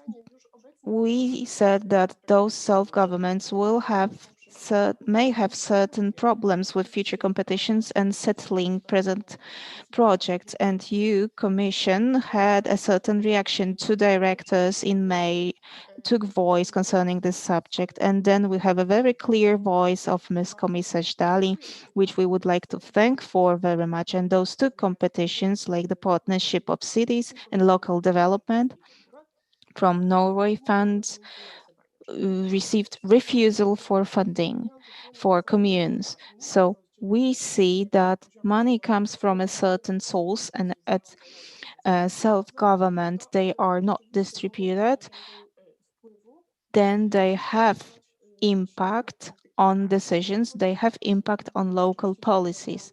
Of course, among Polish politicians, we have certain voices saying that self-governments should not, with certain political opinions, should not distribute the money. The European Union should distribute the money directly to self-governments. I believe that right now it is not possible, but for sure we have certain programs, just like ORBACT program. It is for an exchange of experience. I used to be an expert for such programs for many years, and I know that they are very popular. Sometimes in those programs we have funds, quite considerable funds. They are considerable for small and medium communes, and those funds may be used for modeling the equality approach. it can be used for creating policy which is equality friendly. So this is the first idea for what European Commission can do. Maybe for those programs which are for the Polish self-governments, they can have some elements like this. They can address such pro-equality programs. So far, we didn't have that. We haven't had that. We had programs for diagnosing problems, for developing housing, for revitalization. So indirectly, they also touched on non-discrimination of people, for example, poor people in Poland, because this is also a very important problem. But we haven't had any program which would be directed point to self-governments. The zones didn't occur from nothing. It is a lobbying of one organization which hasn't been mentioned here. It is Ordo Iuris organization. Ordo Iuris wrote the pattern for those documents. Quite often they discussed it with voivodes, with representatives of authorities, misleading them into signing it. And I believe that our representative from Kraśnik may say a word about it. And it seems that somebody important comes in from Ordo Iuris and says a few important words, misleading words, and right now the problem occurs because funds from European Union is not coming. I have dedicated much time to describe the impact of your Ordo Iuris on Polish policy, and I asked the person from the Ministry of Administration concerning what lobbying at the level of acts are managed by Ordo Iuris. Ordo Iuris is open about its activities concerning restricting LGBT plus rights and also restricting women's rights. I also ask whether Ordo Iuris is on the list of lobbyists, a special list of lobbyists, and Van der Lich wrote back that they do not know about lobbying of Ordo Iuris since 2013 from the Ministry of Interior Affairs. I learned that to be on the list, you have to apply for signing in. So therefore, you know that we need to have more transparency concerning lobbying in Poland. And it should also be in the focus of attention of the European Commission, and it would be a good idea to realize it is not a big work to do, but it's a very concrete work. And the third issue is that recently in Poland, we have had a campaign, and it is the work at the bottom. Although Juris did a lot of work at the bottom, and politicians used it for polarizing Polish society, for heating up conflicts, and for stigmatizing groups among which the social hatred should organize, social anger should organize. Since the 19th century, we have an idiom where developed their solidarity, their work. We used to have Jewish community, and right now we switched to another community. Right now we have an LGBT plus person. Right now we call it LGBT plus ideology. It also concerns smaller initiatives such as an attempt to reduce the rights of ecologists in participating in certain proceedings, or Istanbul Convention. One of the allies of unified rightists lobbying towards aggressive solutions is the Solidarna Polska by Zbigniew Ziobro. Solidarna Polska submitted many projects which are like if directly taken from Russia. For example, the project in the Ministry of Work and Social Policy, the project says that the first beating up of a woman is not considered as aggression. and is not bearing any consequences. The project did not enter into further phase, but it was a symptom of noticing that something wrong is going on. And the whole harassment concerning LGBT plus community is present in media. And it turns out that to be in a studio with Professor Czarek, who is going to be the Minister of Higher Education, it is not nice to talk to him. He knows that I have had a coming out, and he told me that such people, well, I take it directly when he says that such people are not people and that we should end up this discussion. The third and second meaning of such speech is that governing politicians are, first of all, not worried about what are the consequences of their words in political environment, who's going to be beaten up due to this. They are worried only about how many people will vote for them. And right now we can see the results of this policy. Peace is the main ally and is not satisfied with their activities, but such people entered the government. For example, one of the leading politicians of the Unified Rightist, Professor Czarek, is one of the leaders of the anti-LGBT campaign in Poland. I would also like to describe a little bit the political background. From my point of view, I can see that politicians see themselves only. Quite often they are not aware of the consequences of their words and actions. It is not a justification for anything. We should stand up against any situation where discrimination takes place. It causes a very concrete problems. For example, we have heard previous speeches that mentioning that the LGBT plus community feels threatened in Poland, and they have grounds for feeling like this. I don't know what the European Commission can do in this issue, but improving a social atmosphere and security, sometimes the direct physical security,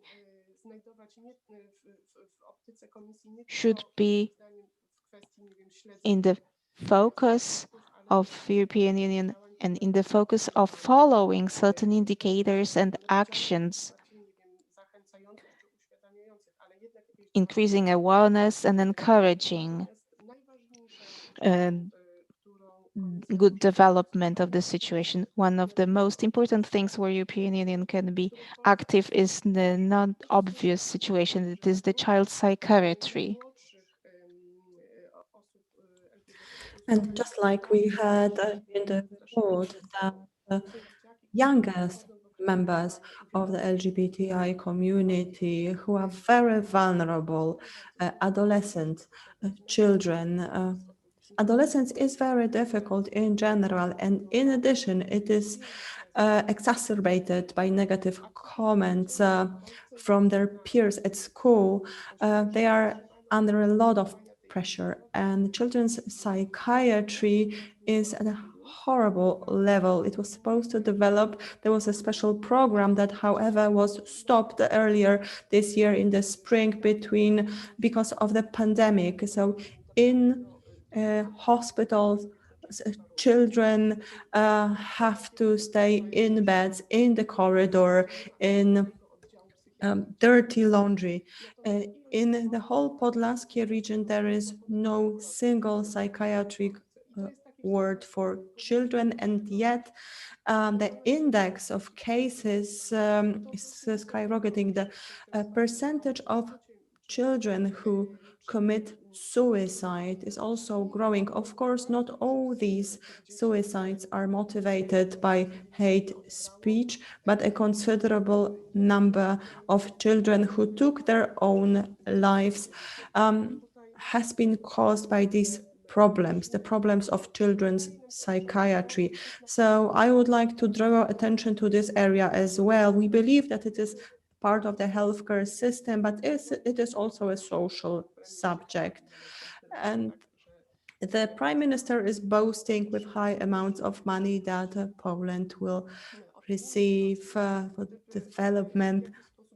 If at least a part of this money could be spent on children's psychiatry, then certainly we could see an improvement, because there would be a sort of buffer, a safety instrument that could also support LGBTI children. Um, Thank you very much. There are some questions to you, but I know that you have to go. Yes, I'm very sorry too.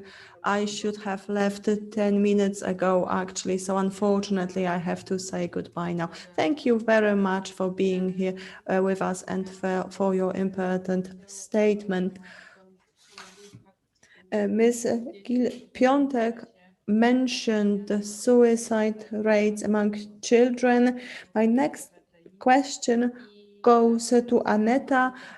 You are a mother of an LGBT plus child. That's why I would like to ask you about your perspective. We know that LGBTI people suffer, but not only them, also their relatives, their families and friends. Could you tell us about your perspective?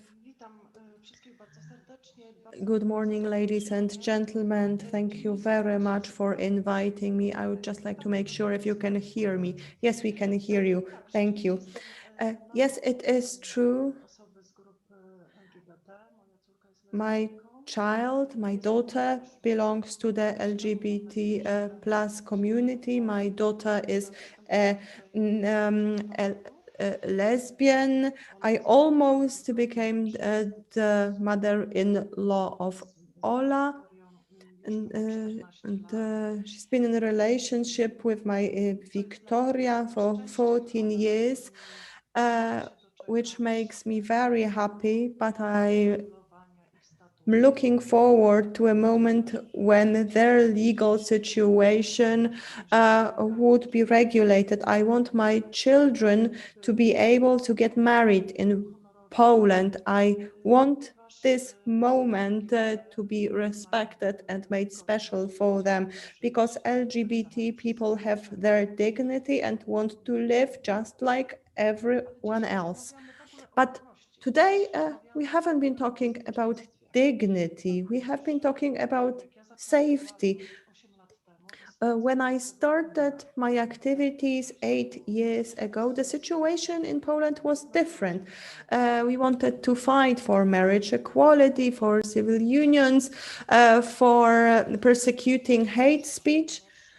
And today we have a radically different situation. Today we have to fight for the lives, for the health of our children. Parents from the Akceptacja Association need help too. This is what it looks like right now. In order to be motivated and mobilized to work even harder during this persecution, this cruelty presented by the ruling party towards our children, the cruelty of the president and other politicians, in order,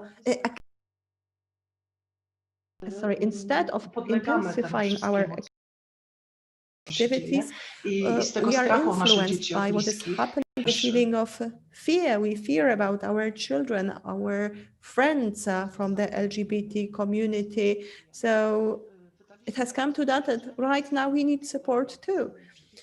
Our association published a brochure. I'm not sure if you can see it. It is called Acceptance in Difficult Times. We asked psychologists to give us some answers, to suggest how we can cope with hate speech and with the persecution that our children face. This helps to a certain extent, but of course, this is just a drop in the ocean. We've heard a lot of different recommendations today. Some of them are abstract for us.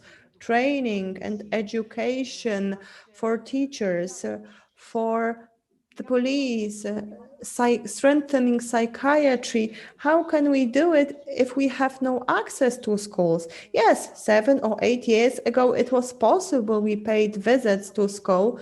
Now it is no longer possible because schools are controlled by local governments and they don't allow any associations that support LGBT plus people in.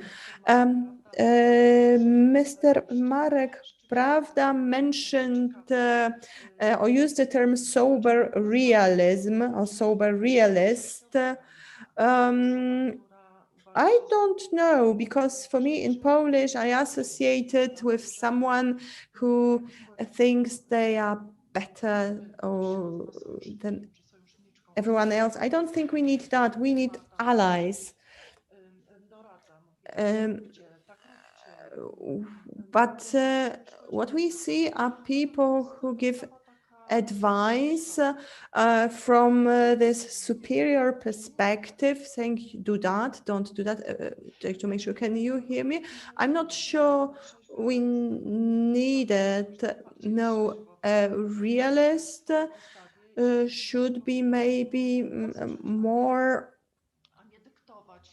sensible and see the need to support others rather than tell them how they should lead their lives.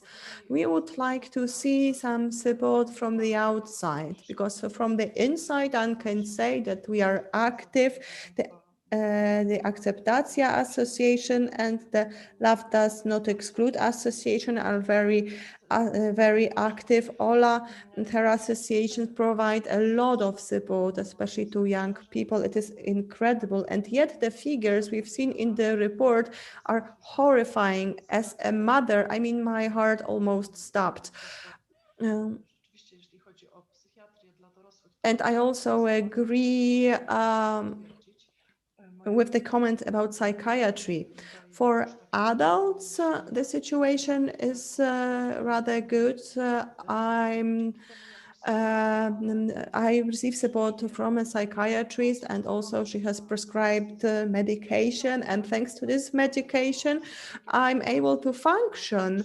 But and the figures in Poland are big. 6 million LGBT plus people, plus allies, families, relatives. All these people need support, and we don't know how we should cope. We really need outside support. And I would like to appeal to the European Union, please don't abandon us, don't leave us alone, because here everything is deteriorating. The media, not to mention the national media, in general, I don't see support in the media. They report about the subject, but we see no support from them. We don't see anything that could truly help us. And we need that. We need good, wise physicians that will, for example, support the transition process of transgender people, trans people and their parents who need to be sued by the child to make it possible. This is the procedure. Actually, the child has to sue the parent so that the court agrees, and the sex can be corrected. Also, experts employed by courts, they sometimes claim that these children are mentally ill, and they don't want to accept that they simply have a different identity. I mean, this huge regression we've seen in Poland, I never expected it. I'm also surprised by the recommendations. Sorry, I'm not sure if I remember everything exactly. I'm referring to the recommendation made by Ms. Patrycja Pogodzińska. She talked about recommendations in broad terms. However, they are not adequate for our reality, and I'm sorry for keeping it too long. Yes. Also, I think there is another recommendation that should be made: vote, participate in elections. Thank you very much. I'm very, very sorry to hear that, and a call on all realists, sober realists, superior realists. Yes, yes, we don't need realists, we need allies. Paweł Kurek is with us as well. He's a former member of Kraśnik City Council. Kraśnik City that adopted a resolution to become an LGBT-free zone. Before this webinar, we talked a little bit, and you said that what was done in Kraśnik was purely cynical and politically motivated. Now, why don't we talk about what can be done specifically about such cynical behaviors, and also about the awareness of people in communities such as Kraśnik, and whether or not the suggestions made by Ms. Gil-Piątek that funding should be stopped is the right way to go. Thank you very much again. First of all, I would like to say thank you. Thank you for allowing me to be here with you and talk from the perspective of a person, a member of a city council who has been there from the very beginning. And I think I owe you an explanation, and maybe in a nutshell, I should tell you why I'm here and what happened in Kraśnik. And what put Kraśnik in this bad position. The local government in Kraśnik adopted the anti-LGBT resolution in May last year. In December 2019, a gay person, my former student, because I'm a secondary school teacher there, came to me asking me for help. And of course, I could not refuse. But going back to why Kraśnik found itself suddenly in the media, in the papers. Because the local government took steps to abolish that resolution. It was not possible because other council members did not agree to put it on the agenda. And then COVID-19 struck, and then the 22nd of September came, and I suggested a draft resolution to abolish the previous anti-LGBT resolution. And a few days before that, we received information about the position of the Foreign Minister of Norway, Ina Eriksen. It was published on the official website of the Norwegian Parliament in response to a question about local governments that have adopted homophobic anti-LGBT resolutions should not receive funds from the Norwegian mechanism. For over a year, our local government has been working very hard and applied for these funds. Kraśnik is one of the poorer cities in the community. For 260 district cities out of 255 such cities, we are the poorest one. So we apply for funds, in this case for up to 10 million zloty, a huge amount of money for us. Sorry, it was 10 million euro. So this actually message electrified the public opinion, and that's why the media reported about it. Unfortunately, during the session of the City Council on the 22nd of September, the council members did not agree to my draft resolution. So unfortunately, Kraśnik remains an LGBT-free zone. Unfortunately. And I also wanted to say and address the question whether or not the financial pressure should be put on such cities, whether we are talking about EU funds or the Norwegian mechanism, whether or not they should be taken away from us. Well, let me say the following. Taking a broader view, we know that very often, because history suggests that tolerance, or maybe let me rephrase it, intolerance tends to be correlated with wealth. Wealth of societies translates into growing awareness. We can see it on the map. So cities or regions in individual states that are more wealthy tend to be more tolerant.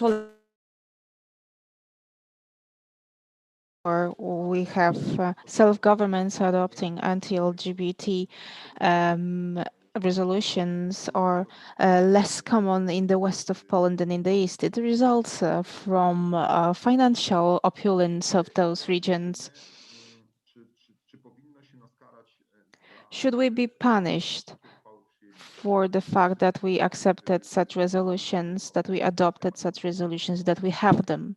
In my opinion, and from what I see, in most cases, the resolutions adopted by self-governments,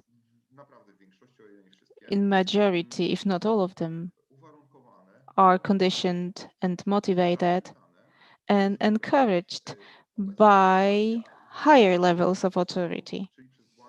I mean, the authorities of Warsaw and the policy of government, which has been led for several years. Right now, the governing party, as we know, has certain activists, city council members, politicians, members of the parliament who are very disciplined and they follow certain rules.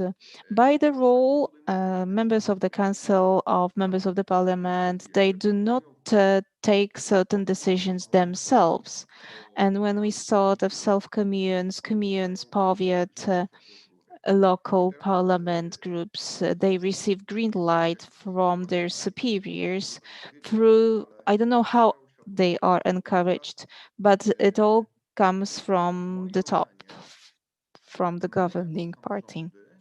In my opinion, we as self-governments should not be directly punished through taking away funds, because it is as if punishing all the citizens living there. Yes, even those that do not agree with it. Yes, and we as citizens of Kraśnik are going to be punished in a way where we don't know how it will end, because we are still thinking about some solution for the situation, but we are going to be punished for irresponsible policy of the members of the council and politicians, because most of the members of our local council are members of the Law and Justice governing party.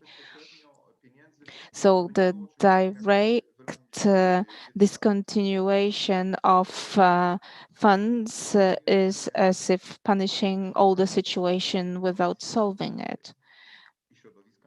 A European Commission, international society, and we should focus on our Polish government, because in my opinion, the situation we have in Kraśnik results from our law and justice government policy. If the government would change their policy, if the government changed their policy here in Krasnik, we would change our decision concerning LGBT-free zones. We have such an example because we had anti-5G resolution here repealed. So the members of our local council from Law and Justice had adopted a resolution for turning off Wi-Fi in Poland to be free for 5G. It was grotesque, and public opinion in Poland and abroad, we were ridiculed, and members of the Council from Law and Justice moved out of it. They repealed this resolution because they received information from the government that it is not okay. There was a petition where we could have time for thinking it over, but the members of the council were not fully aware. The official information was that they were not fully aware on what they are voting, but we had a certain signal from the top of political parties that it should be repealed. So if we received a signal from the top that we should move out from these homophobic resolutions, those resolutions would be repealed. In my opinion, we should have recommendation that the European Union, international organization, politicians, and various communities should make pressure on the government, not on self-governments, because self-governments only execute the will coming from the top political levels. And there's another issue concerning what we can do right now, a little bit aside of what is Warsaw doing. We can, first of all, where I'd like to join Ms. Aneta, we need more assistance from outside. We need organizations with means for supporting us. We need more legal advice. And what is very, very important is that we need support in raising awareness among our citizens. Many average citizens do not know what LGBT is at all. I don't know if you had the chance to watch transmission where here Vice President from Law and Justice could not say what are the letters LGBT for in this acronym. So in my opinion, I don't really think whether there is that much cynicism in it. Maybe there is ignorance as well. Maybe some public opinion survey tools could be introduced here.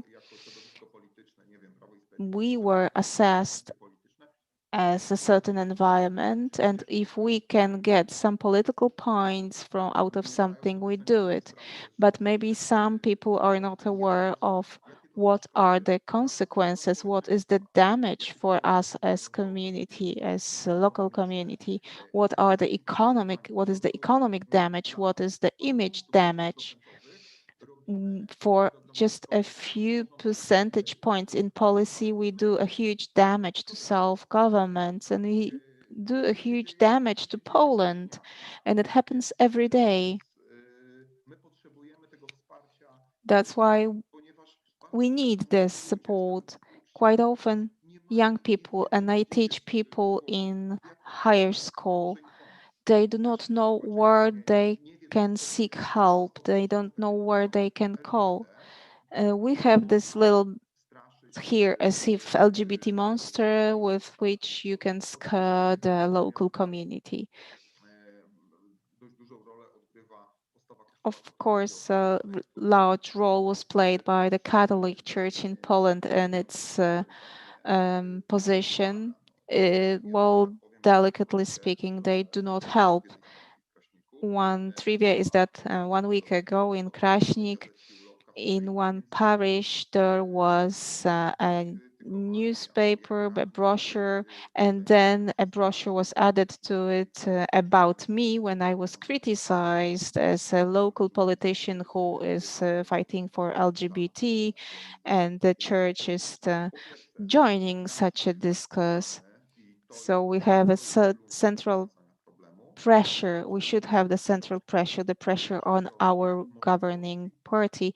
And the second thing is that we should have more means, more possibilities, so that here in our local community, we can have the chance for developing awareness, to telling to people that LGBT is not a monster destroying our many hundreds years traditions. This is what is written in our May resolution, that we defend our Poland against such a thing. It is not an ideology, it's just people. These are people who live here, and those people are not even, we live with this LGBT community here. Average people don't even know that the policeman, the baker, the shop assistants may not be heteronormative. We don't know that. And we cooperate here when we need education, education, and education again. We also need personal courage to say how it looks like. And second of all, the governing party in the center of Poland. And for example, such a letter of 50 ambassadors or other international actions or public speeches, for example, of the candidate to be a president in the USA. It all makes the government and the policy of the governing party change. And this is crucial. And if we have this change at the top, we will here at our local self-government councils, we will be able to function normally. Thank you very much. One more thing. Has has the Krasnik city lost 40 million Polish zlotys or not? I have to say that today it is not even countable how much we could lose or we could have lost. There are many investors who are not heteronormative, and they are, and there are others who are, but they care about tolerance and democracy. There were people who maybe thought that they would develop a plant in Krasnik, but not. There are several hundred others places where I could do that, because this city Krasnik is not fair. So how much we have lost? I believe that we have lost a lot. We have lost, our children will have it lost, and it will, many generations may bear consequences for these mistakes. I hope that we as Krasnik city will be able to move out of this mistake, and we will be able to recuperate it. But I would like to ask you for making pressure on the governing party. Thank you very much. I believe that you will succeed with repealing the resolution, and I hope that we will all succeed in fighting for better future for LGBT plus community. Our webinar is coming to an end. Thank you very much for your time. We have had here Helena Dalli, the EU Commissioner for Equality, the director of the head of the European Commission representation in Poland, Marek Prawda, Adam Bodnar, the Polish Commissioner for Human Rights, Michael Flaherty, Director of the EU Agency for Fundamental Rights, FRA, Ms. Patrycja Pogodzińska, legal expert in research and data in unit, Anna Mazurczak, the Polish Society of Anti-Discrimination Law, Ola Kaczorek from the Love Does Not Exclude Association, Ms. Anna Dekowska from the Akceptacja Association, and Ms. Hanna Gil-Piątek, a member of parliament and member for the Parliamentary Group for LGBT plus Equality, and Mr. Paweł Kurek, the City Council member in the Krasnik city. Thank you very much. You will be able to read an article and watch the watch the review from this webinar. We will share this summary with you. Thank you very much and have a nice